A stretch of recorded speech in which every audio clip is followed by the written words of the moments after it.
palabra se lee en el nombre del Padre, del Hijo y del Espíritu Santo. Amén. Dice la palabra del Señor. Y habló Jehová a Moisés diciendo: toma tu vara y reúne la congregación, tú y Aarón, tu hermano, y hablar a la peña a vista de ellos, y ella dará agua, y les sacarás agua de la peña, y darás a beber a la congregación y a sus bestias. Entonces Moisés tomó la vara delante de Jehová, como él le mandó. Y reunieron Moisés y Aarón a la congregación delante de la peña, y les dijo: oíd ahora, rebeldes, os hemos de hacer salir agua de la peña. Entonces alzó Moisés su mano y golpeó a la peña con su vara 2 veces, saliendo mucha agua, y bebió la congregación y sus bestias. Y Jehová dijo a Moisés y a Aarón: por cuanto no creísteis en mí para sacrificarme delante de los hijos de Israel, por tanto no meteréis esta congregación en la tierra que les he dado. Esas son las aguas de la rencilla, por las cuales contendieron los hijos de Israel con Jehová, y él se santificó en ellos. Amén. Amén.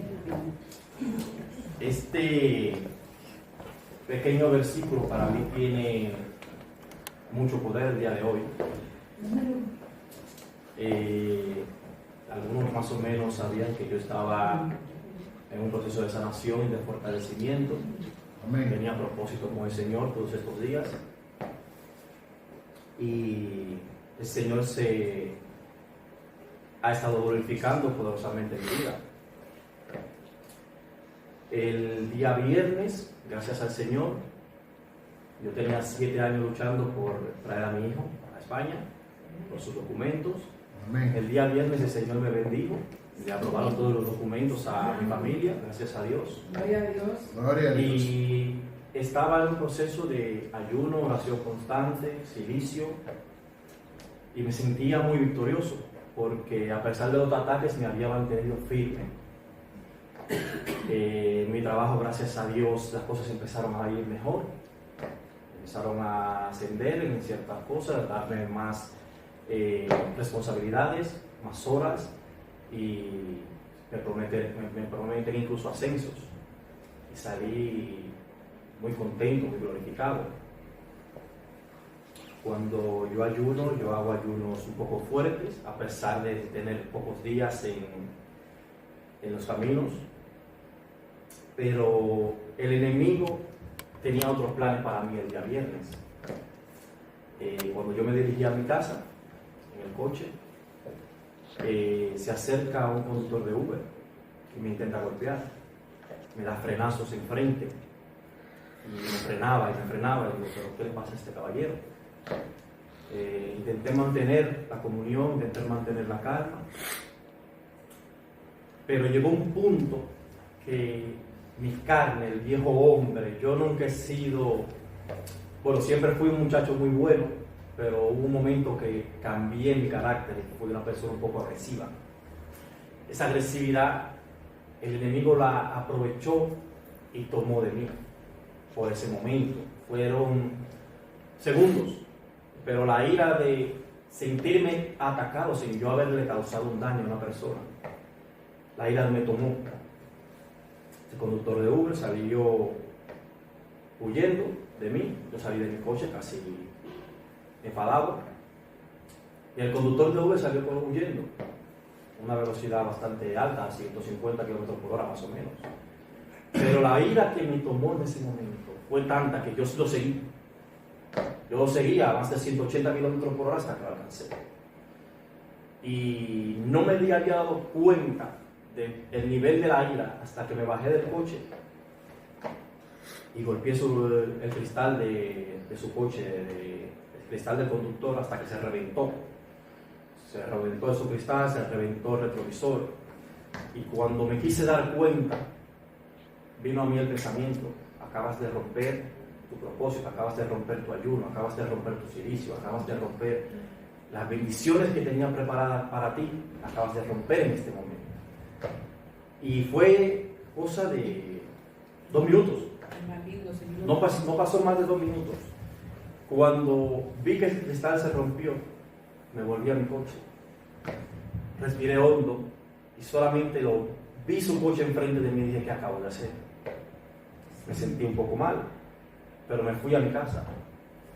Este señor, no constante con lo que acaba de pasar, me siguió. Cuando me siguió, entonces llegamos al 12 de octubre, donde está la entrada del M30. Volvió esa ira, y es que volví, bajé de mi coche, y lo que quería ya era literalmente arrancarle la cabeza, porque ya la sangre me hervía. Las sillas no reflejaban el rojo que tenía por dentro. Y me dirigí a mi casa. No pasaron ni 30 minutos y ya la policía estaba en mi casa. La policía se dirigió hacia mi casa, me arrestaron. Yo estuve arrestado desde el día viernes hasta el sábado sobre las 4 o 5 de la tarde. Mientras estuve arrestado, pasaron muchas cosas por mi cabeza. El enemigo me atacaba mucho con pensamientos, culpabilidad. Me pasaba demasiadas cosas. Los oficiales que estaban allí intentaban sacarme de las casillas, pero recuerdo que cuando llegué a casa lo único que hice fue pedirle perdón a Dios por lo que había acontecido e intenté calmarme. Incluso en comisaría me pusieron como una persona de alta agresividad, me pusieron una celda solo. Me tenían como uno de los peores delincuentes, pero mientras más me provocaban, sentía más la necesidad de pedirle al Señor, de tranquilizarme, de respirar hondo. Mientras me encontraba allí, fueron hasta la 1 de la mañana que me trasladaron de comisaría hacia la comisaría de Vallecas, a Moratalaz, para ficharme, tomarme huellas, para acudir a Plaza Castilla. Se ordenó mi liberación a la 1 de la mañana, mas los policías no quisieron. Me enviaron, de la 1 de la mañana me aplazaron hasta las 8 de la mañana para ir a Plaza Castilla. Y los policías insistieron en no llevarme. Pasé la noche en el calabozo, pero alrededor de las 2, 3 de la mañana, mientras todos estos pensamientos venían, recordaba fotogramas en mi mente de lo que había hecho, me arrepentía. No lloré, pero sí sentía el dolor en mi corazón de la desobediencia que había hecho y pensaba, wow, digo yo que iba tan bien, ya solamente me faltaban 2 días para entregar mi propósito y sentía que el Señor me iba a glorificar poderosamente por ese propósito. Digo, lo acabo de perder por 2 minutos de vida. Pero empecé a pedirle perdón al Señor, empecé a reprender esos pensamientos del enemigo, a pesar del sitio en el que me encontraba, a pesar de los ataques. Y recuerdo que sobre las 3 de la mañana el Señor me ponía una alabanza que era la de Cuando allá se pase lista. Y empezó esa alabanza a inundar mi mente durante aproximadamente 1 hora y pico hasta que me quedé dormido. Empecé a cantarla en mi mente, empecé a tararearla y me quedé dormido. Cuando me enviaron a Plaza Castilla alrededor de las 12 del día, había un pequeño complot para que yo permaneciese detenido y enviarme a la cárcel de Soto. El policía que me detuvo, la persona que me denunció, había dicho que yo lo había amenazado con cuchillos, con armas blancas. Yo trabajo en DHL y yo porto un pequeño cúter que es para cortar los plásticos en el trabajo. Ellos encontraron ese cúter en mi coche porque acababa de salir de trabajar. Y lo tomaron como una excusa para acusarme de algo más grave de lo que era. Lo que debió haber quedado en una multa lo convirtieron en un caso penal, que todavía sigue. Pero el Señor aún así seguía glorificándose en mi vida, porque mientras la abogada me decía que no declarase, que dijese otra cosa, digo, yo no puedo mentir. Digo, yo voy a declarar y voy a decir lo que pasó. Cuando la fiscal me atacaba con afirmaciones de que usted sacó un cuchillo, usted hizo esto, usted hizo aquello, digo, no. Digo, eso no pasó, no fue lo que pasó. Esa persona, conté mi versión, y la jueza en esos momentos, una de las asistentes casi se cae de la silla, y a ella ver que yo me levanté, sostuve la silla, sostuve a la señora, a ella ver mi actitud, la forma de la que yo hablaba, que me expresaba, que en ningún momento reflejaba agresividad, se quedó muy observativa hacia mi persona y le dice a la fiscal que le muestre por favor los documentos. A ella ver, pues una persona muy agresiva, que es una persona de lo que se me acusaba, me dice, no, dice, lo que pone aquí y lo que yo estoy viendo no es lo que coincide. Dice, por favor, dame su papel de libertad, que él se va a su casa. Ella me entrega ella me entrega el papel de libertad,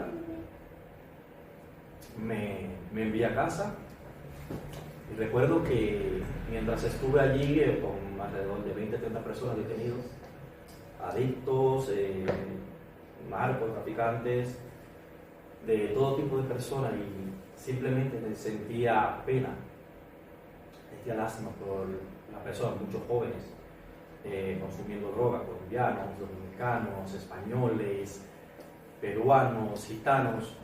La necesidad por la droga que tenían en ese momento no la podían controlar. Africanos pasando hambre, en situación de calle, y simplemente pensaba, digo, wow, la presencia de Dios hace mucha falta en este país. Y recuerdo que en la pared ponía un versículo de Génesis 26:2, y lo busqué en casa. Decía, habitarás en la tierra que yo te mostraré. Coincide un poco con el versículo que acabo de leer, la tierra prometida. Habitarás y predicarás mi palabra en la tierra que yo te mostraré. Y se me quedó muy pendiente. Cuando salí sentía la necesidad, porque sentía por un momento que no estaba en comunión con el Señor por lo que había hecho. Me sentía mal, no podía orar. Me sentía indigno de buscar su presencia.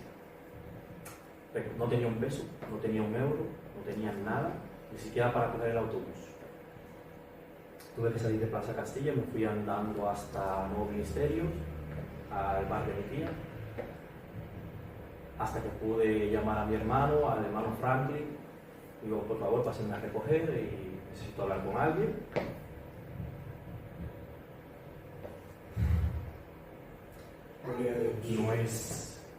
No es mi actitud, no es mi forma, no soy una persona agresiva, me pudo el momento.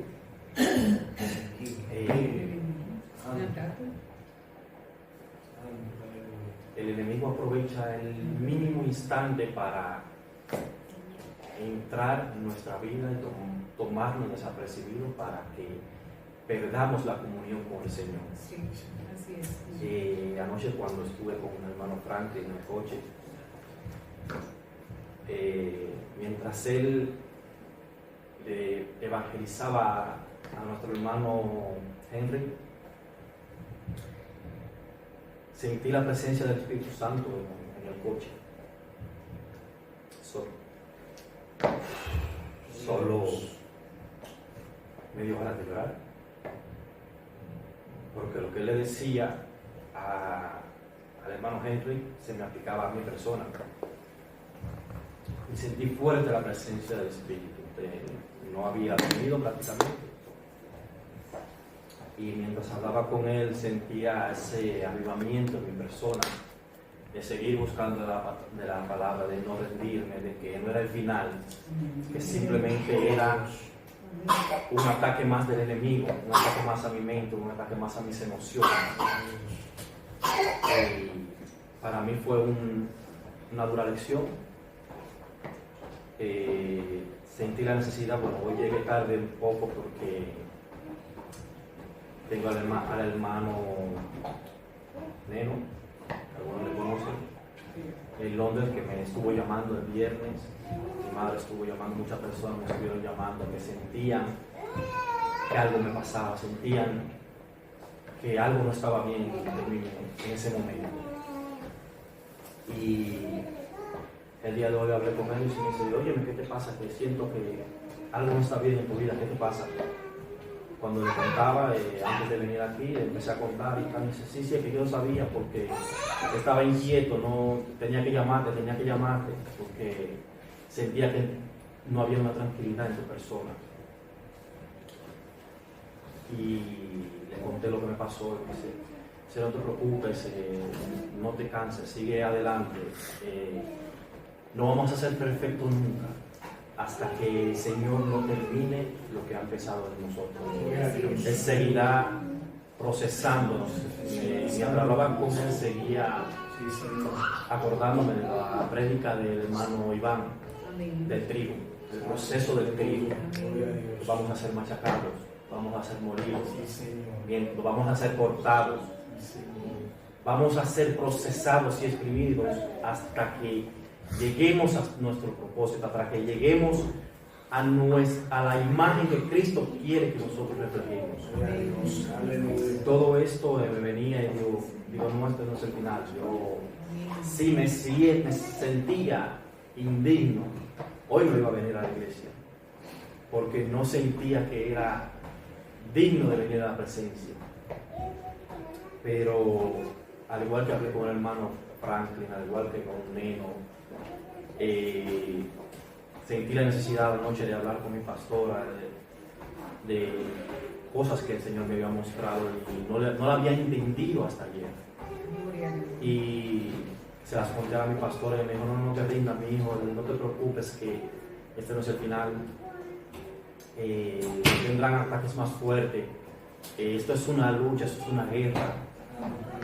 Y quería compartirles esto para que he escuchado varias veces de hermanos que han tenido ataques a su carácter, que han tenido que pedir perdón. Yo mismo he tenido que pedir perdón a mucha gente en estos días, incluso a mi barbero, porque esa ira es algo que tal vez no podemos controlar a veces. Hay momentos en el que nos airamos, al igual que el versículo que acabo de leer, que eso fue lo primero que el Señor me mostró esta mañana. La desobediencia de Moisés. Moisés no entró a la tierra prometida por su afrenta, por su desobediencia. Y yo meditaba esta mañana, yo no salí de mi casa hasta las 2 de la tarde, porque meditaba, digo, ¿por qué este versículo? Que quería entender el porqué. Y decía, es que la misma desobediencia de Moisés, estando a punto de entrar a la tierra prometida, fue prácticamente lo que viví. Yo estuve a 2 días de cumplir el propósito que le había prometido al Señor. Pero por mi desobediencia, mira dónde terminé. Terminé pasando un día, prácticamente un día y medio de caos. Entonces, no permitamos que nuestras emociones nos dominen. A mí me dominó. Estoy arrepentido por ello. El Señor sabe que lo estoy. Él conoce mi corazón, conoce mi mentalidad y conoce mi vida más que nadie. Ya mi hijo, gracias a Dios, dentro de un par de meses estará con nosotros, vendrá por aquí. Y él no se cansa incluso de bendecirme. Yo incluso ayer comentaba con el hermano Franklin, que estuvo presente. Digo, bueno, tengo que comprarle una cama a mi hijo. Digo, no es el momento porque económicamente no estamos bien, no estamos al 100%. Pero Él conoce tanto nuestras vidas y nuestras necesidades que se glorifica hasta en las cosas más mínimas, aún nosotros estando en desobediencia. Ayer, sobre las 8 o 9 de la noche, mi hermano me llama, me dice, mi hermano, él ni siquiera está conmigo. Me dice, mi hermano, Dios está contigo y no te abandona. Me dice, mira, mi vecina me acaba de llamar y me dice que ella tiene un colchón, ella tiene una cama con canapé y todo, que te lo va a regalar.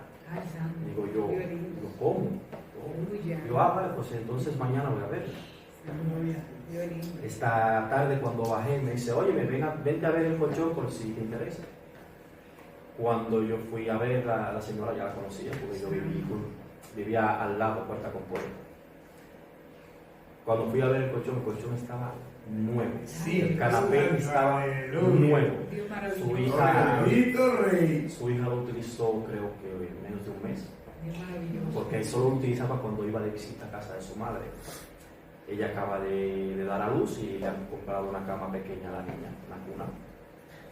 Cuando yo vi el colchón solamente dije, ¿cuán grande es Dios? Yo me acabo de ahorrar alrededor de 800 euros. Ya tengo la cama de mi hijo. Ya la pastora anteriormente, sin siquiera saber, había orado por los papeles de mi hijo, por su proceso. Solamente faltaba una sola firma, la cual se concedió el mismo viernes. Aprobaron sus documentos. Mi hermano, en cuanto le di la noticia, me dice, no te preocupes, yo te regalo el vuelo del niño. Digo, wow. Digo, aún estamos en desobediencia, Él insiste en bendecir mi vida, en bendecir el propósito que Él tiene conmigo. Aleluya.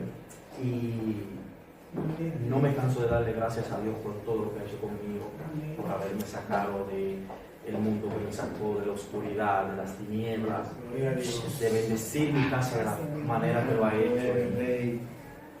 Solamente quiero pedirles que no permitan nunca que el enemigo los ataque ni mentalmente, ni físicamente, ni emocionalmente, en ningún momento permitan que nos saquen de comunión. Él me ha mostrado cosas, planes que Él tiene para esta iglesia, los cuales yo entendí ayer, lo hablaba con el hermano Franco y te lo comenté, solamente a mi pastor. Y lo que Él tiene preparado para renuevo, para cada uno de los que estamos aquí, de los que estamos aquí firmes, que siempre venimos a la iglesia, que a pesar de los ataques, de las guerras que tenemos en nuestro diario vivir, en nuestras casas, familias, trabajos, etc., todo Él lo ve y lo tiene anotado con fecha y hora. Y sabe en el momento que Él desatará todas y cada una de las bendiciones que tiene preparadas para Gloria a Dios. No se rindan, no se dejen desmoronar. Si en cualquier momento sienten que no pueden, que se sienten desanimados, yo les exhorto, tanto con Franklin, conmigo mismo, Scarlett, su pastora, con cualquiera de los que estamos aquí, háblenlo. Sí, Señor. Busquen cuando necesiten cualquier tipo de ayuda. Yo ayer necesitaba ayuda, llamé al hermano Franklin, llamé al hermano Neno, y gracias a Dios estoy aquí el día de hoy. Le doy muchas gracias porque el enemigo ni siquiera quería que yo viniese el día de hoy a la iglesia, porque los planes no eran que yo saliera el día de hoy. Los planes eran que yo estuviese encarcelado varios días o varias semanas. Pero los planes de Dios, aunque Él quiera, no los puede derrumbar. Gloria a Dios. Solo quería contarles eso y que sigan de bendición y que mi ejemplo, mi desobediencia pueda evitar que ustedes pasen por lo mismo que yo y que nunca se vean en esas situaciones. Que Dios los bendiga mucho, que Dios bendiga su vida, sus propósitos, su familia, su casa, en el nombre de Jesús, y que la sangre de Jesús permanezca sobre todos nosotros. ¡Aleluya!